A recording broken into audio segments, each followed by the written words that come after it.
Should we talk about the Secret Invasion finale? I think we should.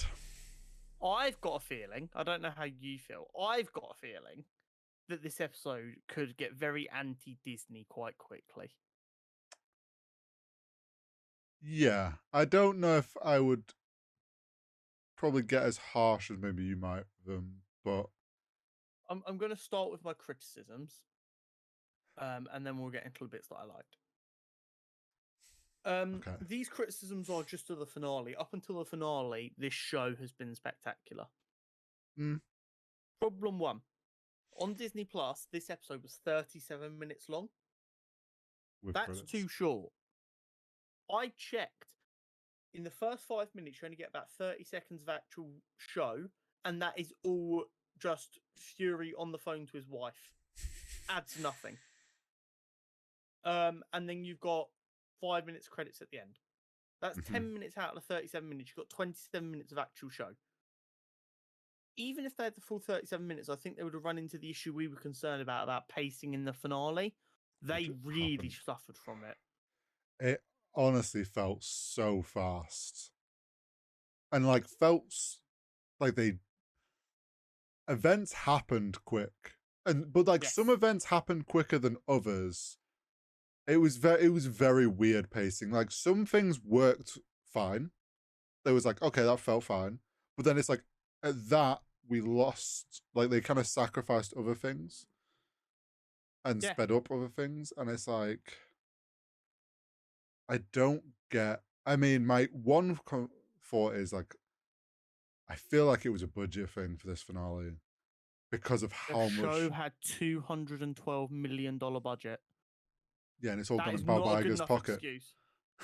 I'm not saying it's a good excuse, but I do think a budget and time constraint because of VFX has caused an issue. Time constraints potentially. They had $212 million. You can get 2 Oppenheimers for that. I don't want it. It's not a valid excuse.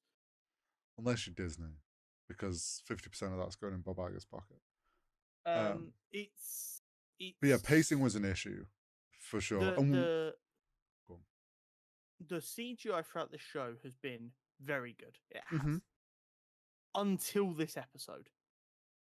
There were some bits in that final battle that felt akin to what we fucking saw in The Flash. It was god awful.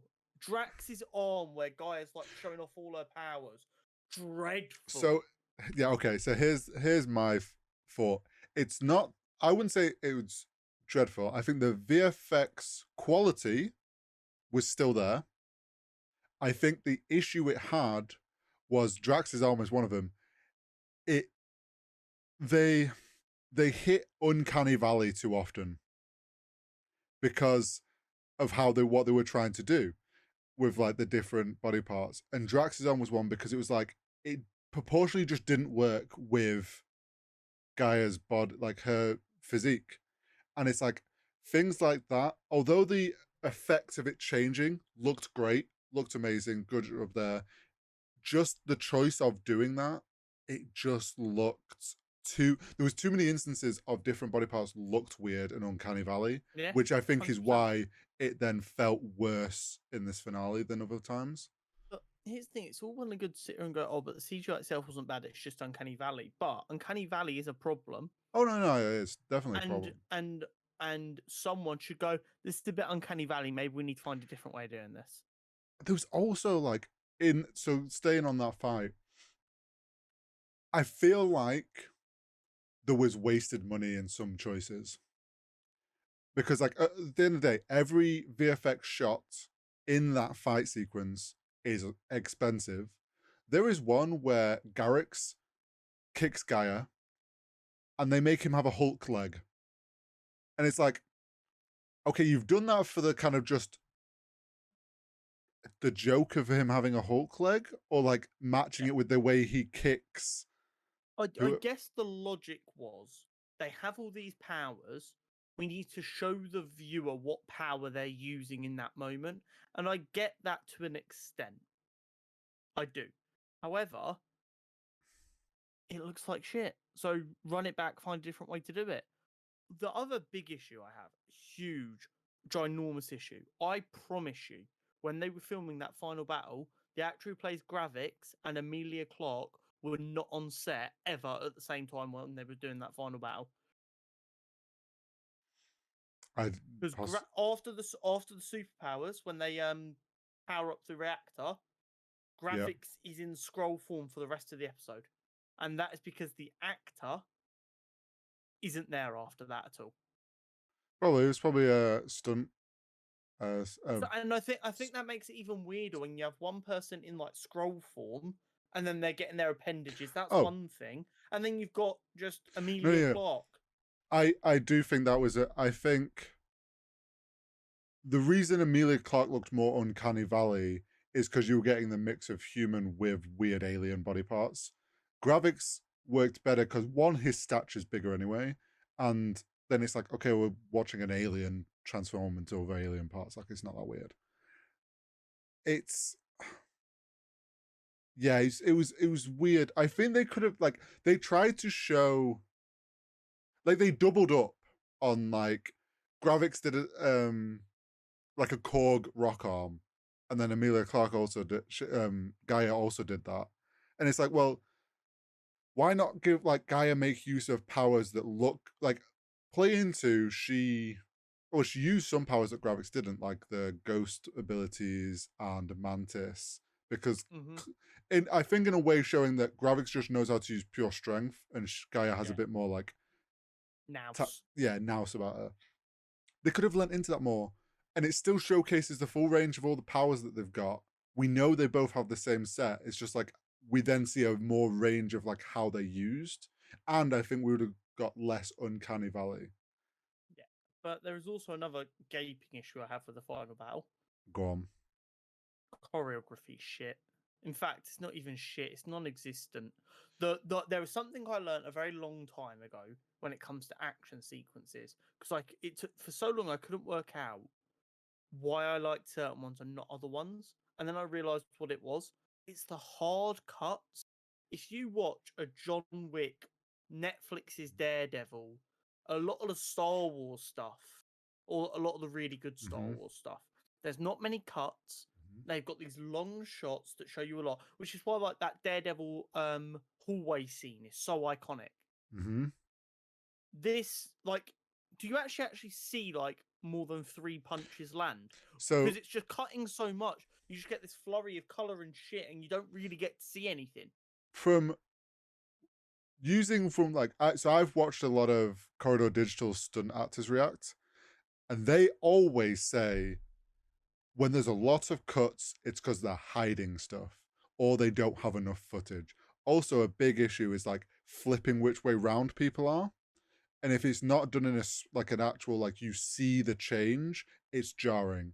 And a lot of fast cuts, like you say, a lot of like short moments, which I think all comes down to again, they were trying to showcase powers, but obviously like it costs a lot to do like a long CG shot. So they're gonna do it as like short little cut things. The fight choreography was weird because they're obviously trying to show off. Well, we've got to do a lot of like weird one arm punches to show off an arm or a kick, or like these weird angles where like you can see the body part change. It was all very like it almost felt too much like less about the fight. It was just Marvel trying to be like, look at all these heroes that you recognize them. Like it just was like a weird bingo card of like how many things can we show? And this is where you get into then the story issue. Forgetting like how it looked and how it felt to view. This is like legitimate like universe lore story issues. Show me any of the heroes that powers they use that didn't have some kind of learning curve. Both of these two people just instantly understand all of their powers. Yeah, that was weird. Like the only time that it didn't feel like that is when Gaia ghost phased almost by accident. It felt with the vehicle coming out. I was like, oh, she kind of just accidentally did that. But then there's like Gravix has the telekinesis guy. You just get, which again, apparently that race telekinesis is in their DNA apparently.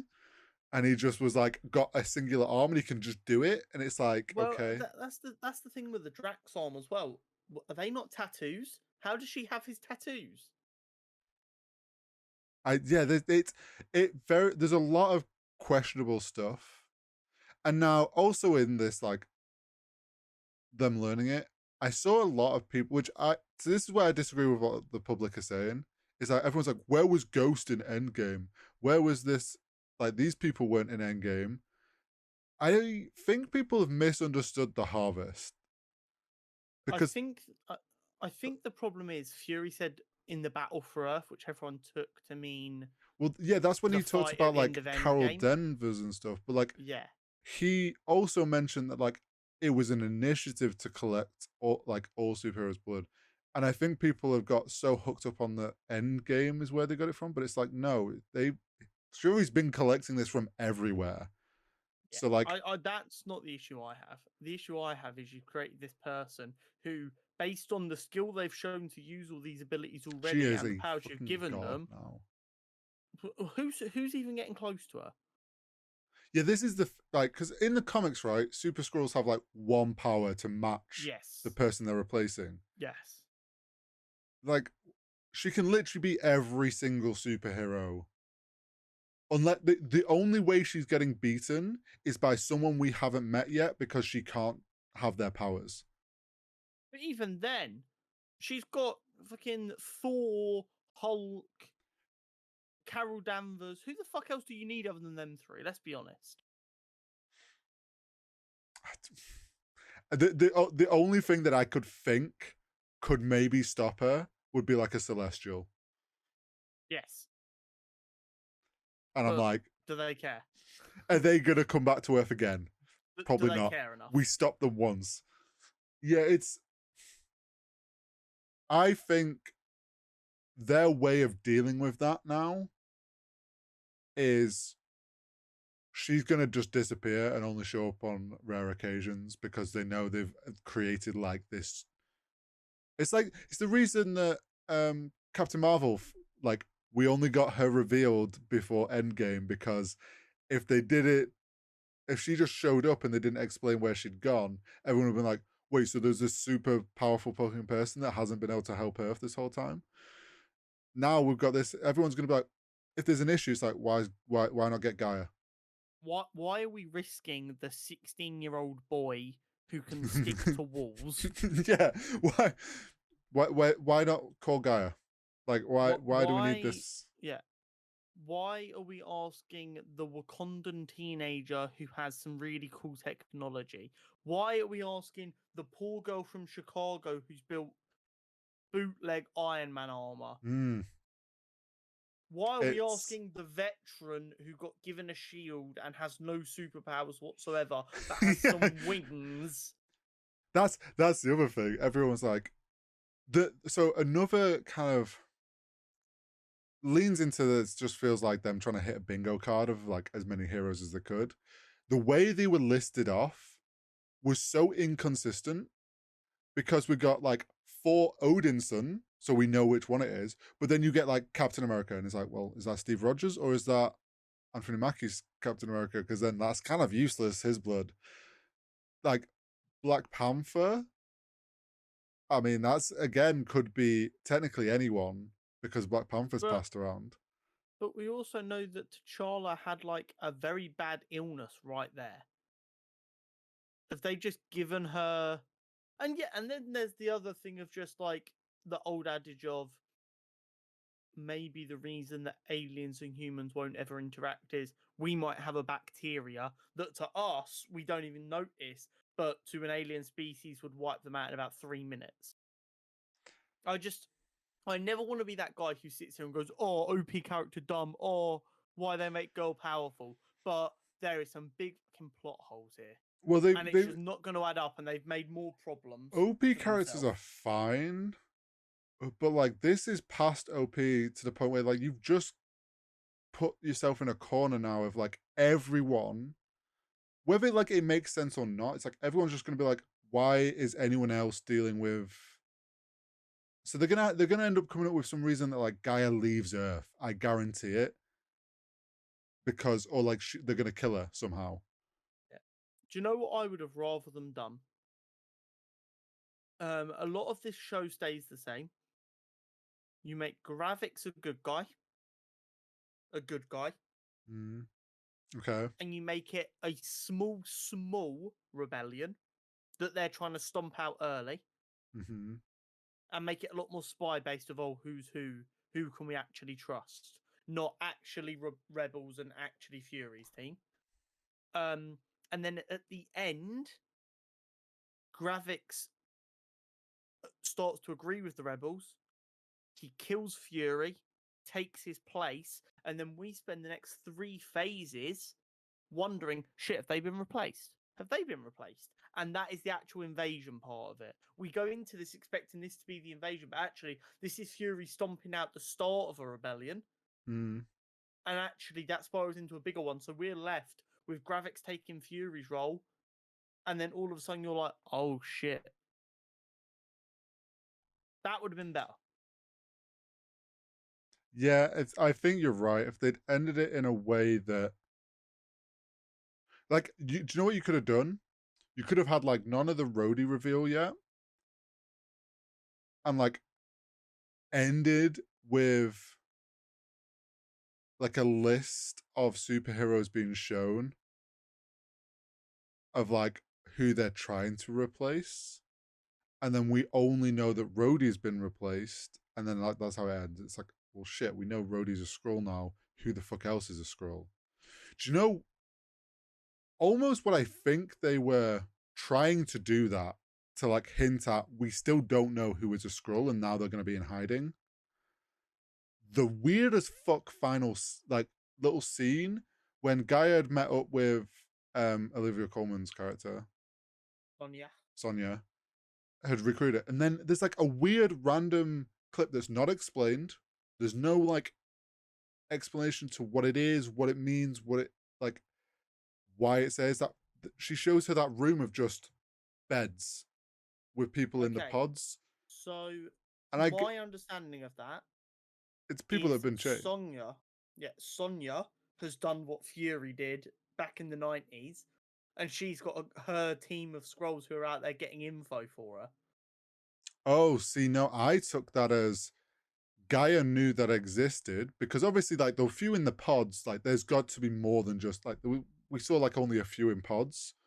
I think that's because like we know there's a million scrolls on the planet.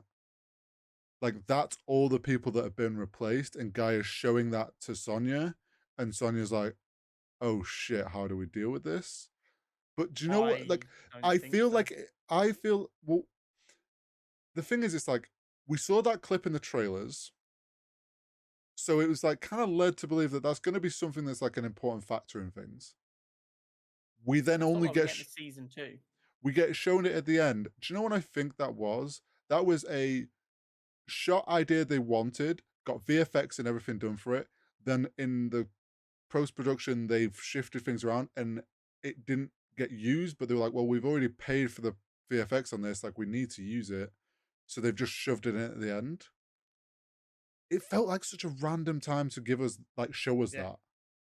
It was so weird. Which it goes it's into the annoying. pacing issue. Yeah, and it's annoying because the first 5 episodes were so damn good. They were. And we said And this last week. the finale has left a bad taste in my mouth. I thought it was going to feel rushed. I didn't expect it to make me feel as let down as I currently do. Because this is the thing, like, we've talked about the fight. The fight felt so fucking fast. Like, it felt like just a rush through of show as many different superhero body parts as we can. Fight's over. Now we're back to let's show more of the Fury shit that's going on. Yeah. Which felt like a more drawn out, like, fight scene scenario.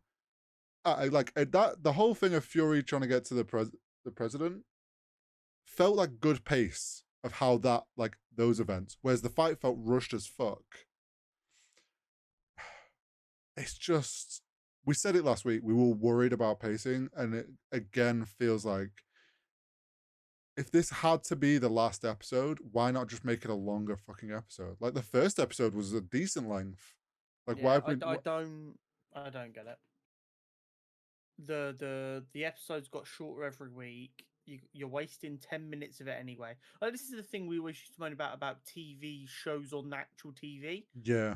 Like, You used to have a show that would take an hour time slot, and then it'd come to Netflix and it'd be a 40-minute episode. And you're like, wow, they really just wasted 20 minutes on adverts and Yep, ads and intros and yep. everything. And now they're doing it on streaming services. You're advertising a 37-minute episode, but it's actually only 27 minutes. Yeah, but The fuck? It's so wild. There was some good things in the finale, though. Yeah, no, there was absolutely, but like I did. Way. Go on. Before I started watching it last night, that episode was on 13% on Rotten Tomatoes. That episode. Oh yeah, I've heard about the Rotten Tomatoes. Secret Invasion. We should create a Rotten Tomatoes account that me and you do. How do you see the individual episodes? No idea. Fact find out. The entire show has not done very well at all. Average audience score is 60%. Average tomato meter is 56%. So that's the critics one. Critiques. I think for the entire show, that is very unfair. Yes, I think for the whole show it should be higher than that. Yes. I do agree though that the finale has severely let it down. But that finale is the worst ever episode for a Disney Plus show. Does that really feel fair? The thing is, like, the finale had there was some things that I did. Like, I liked how they did the Fury switch, like the double Fury. Like, the theory that I'd played with ages ago that I'd heard, but it wasn't quite how people were predicting. But, like, I liked that we got Gaia faked being Fury. And actually, I would say the way they did that like, Gaia faked Fury very well. And the little monologues and moments we got to hear about Gravix and stuff. The reveal of her being Fury, I was like, oh shit, okay. And I liked the Sonya play with Rhodey and how they outed Rhodey. I thought that was good. It just felt like the biggest issue was the rush and the fight scene. And I mean, do we want to get into the Rhodey issues? Or the what people are jumping to.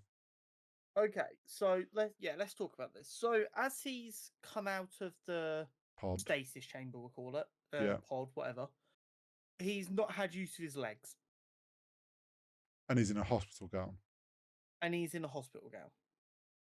So a lot of people have instantly jumped to assuming that he's not been Rhodey since Civil War, because that's the last time we saw him in a hospital gown. Yeah.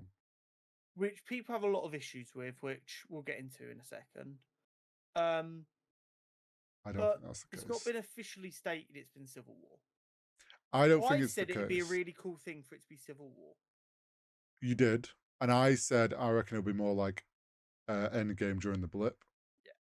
So, I'm pretty sure in Infinity War... Yeah, or Infinity War. We see him wearing... the braces still. Yeah. If you actually... I'm willing to say that's still Rhodey. So here's my thing. Everyone jumped to the thing of like, oh, he can't walk, he's in a hospital gown. Like, it's right after he lost the ability to walk. No. And then people... braces. Yeah, he has braces so he can walk. And if you actually pay attention, he even has them braces on at Tony's funeral. So, like, this idea that he would probably go in for checkups on his spine, he's gonna like see if they can do anything. Like, if he's in a hospital gown, means he's had his braces taken off. So yeah, he's gonna go back to not being able to walk. Like, it could be any moment that he's gone to the hospital for anything. I do see the logical jump there, though. But I do. At the end of the day, I did say at the beginning, Rhodey never seemed like a political character. Yet after Civil War, he was increasingly becoming more and more political. So I'm wondering if it was since Civil War. Now, here's the issue that people have got, which I think does make sense. That's a lot of unpacking and catching up for this character to do in Armor Wars. Yeah. Well, especially when he's just supposed to be like a co-star alongside Riri Williams' character and dealing with Tony's stolen tech and Justin Hammer. I also like. I get that people are like, oh my god, it'd be so like it'd be such an interesting plot thing if he's having to deal with the fact that like he didn't see his like best friend die and stuff, and it's like that. I get it. It just the way that they've done those films and the way the character was in those films. Yes, he slowly got more political, but not to this level. And it's like there's moments like in Endgame, like he was the first one to Tony's side, and it's like there's so many things that like you. It's so hard to believe that that would be a scroll, and it's like quite clearly was never written that like it was filmed and written in a way that like he is not a scroll in those moments. And it's like if you wanted to do a, in my opinion, if this is how they wanted to do it, and they do want it to be like since Civil War, they should have planned that way fucking sooner and actually like subtly made sure that it makes sense. Because it's like what we said before Secret Invasion comes out, they'd be like, oh, it'd be sick if they make a reveal and we go back and we go, oh my god, there was things there this whole time. Yeah. Now it just Right feels now, like we should. we've gone back and we're like, but it makes no sense. Like there's nothing here showing that this is a scroll. Yeah. This feels wrong. Right now, we should have 1,000,001 TikTok edits of the period of time we know that person's a scroll, and we're all sitting here going, "Oh my god, it was right in front of us the entire Yeah. time." But instead we've got people going, a scroll And if wouldn't do that. and if that was the case, it would have happened. I'd like to point out people worked out Fury was a scroll when Talos was him because of the way he was cutting his fucking toast. Yeah. Yeah, like let's be clear here. If there was real evidence that Rhodey was a scroll for a really, really long time, we would have had that. The more interesting one to me is your man from Black Panther, Martin Freeman's Yes. character, When because there's a real chance that we never knew him before he was a scroll. I don't think that's true either, just so we're clear, but they could try and play that off. I don't think he's been a scroll for that long, purely because if he was a scroll and they're trying to take over the world, why would he be calming down the situation in Black Panther 2? yeah. Why would he not be egging America on to invade Wakanda and start an all-out war? True. Now I think he got taken as because he obviously I think his actual character was starting to realize there was scroll shit going on. So they've taken him as a way to because they knew people were starting to figure it out. Like the guy in the episode 1 at the beginning. Like Gravix knew that people in intelligence were kind of getting aware of shit, so they needed someone they could use to like front. It's It feels like a really cool concept been wasted, and I would yes. love to have seen it the way I wanted it. Yeah, I Of feel Fury like stamping out a small rebellion and accidentally creating a larger issue that he's now not even around to deal with. yeah, it it feels like they've missed the mark with what this could have been. And it's a shame because they could have also done it of like they could have ended it showing like a few scrolls getting powers from the harvest rather than like them both getting all of the powers. Then we would have had a case of like, oh shit, we know someone's got, I don't know, Hulk's powers. Or no, we know someone's got Abomination's powers. So next time we see Abomination, we'd be like, is that actually Abomination? I would have been down for a little reactor explosion that gave a bunch of scrolls random powers. Yes. I think that could have been cool. But this is the way it is now. I don't think it deserves as much hate as it's getting overall. I think I think it's Yeah. been a bit of a knee-jerk reaction to the finale. Do you want to see a As the internet wild always take I've does. seen? Go on. I've seen people putting this finale above Moon Knight finale. This finale above Moon Knight. Yes. Which I think is the wildest take ever. Because I would say although the Moon Knight finale felt rushed as well, it was a lot more like made sense. This is the epitome of the issue, though. Moon Knight was like, oh, it still wasn't great, but they're moving in the right direction. This is the worst Disney Plus finale. It's just all over the place. Yeah, let's be completely fucking clear. They've got an A story and a B story. They've got 27 minutes, and they completely fuck it. They could have made it as good as the Moon Knight one if they'd had 40 minutes of actual episode. Yeah. Like, I think an extra 13 minutes of actual episode could have made it work. But yeah, I think a longer episode with a better fight sequence would have made what they were doing work better. I think had it also had a different way that the powers were dealt with, would have been a lot of better way of ending it. Yeah. But I think that's all I've got to say on it, and on to Yeah. the next Marvel thing. When is the next Marvel thing now? I'm not sure. I will say one thing. Olivia Colman carried that series. Even in the finale, she was good. I hope we now get, like, I know she's taken Guy under her wing. I'm hoping that means we're going to see her again in the future with some, like, is she actually, like, going to get revealed as the Union Jack, is it? Union Jack was who she'd rumored to be playing. It'd be interesting if maybe we get something down the line where we get more of her as the main character, because I'd love that.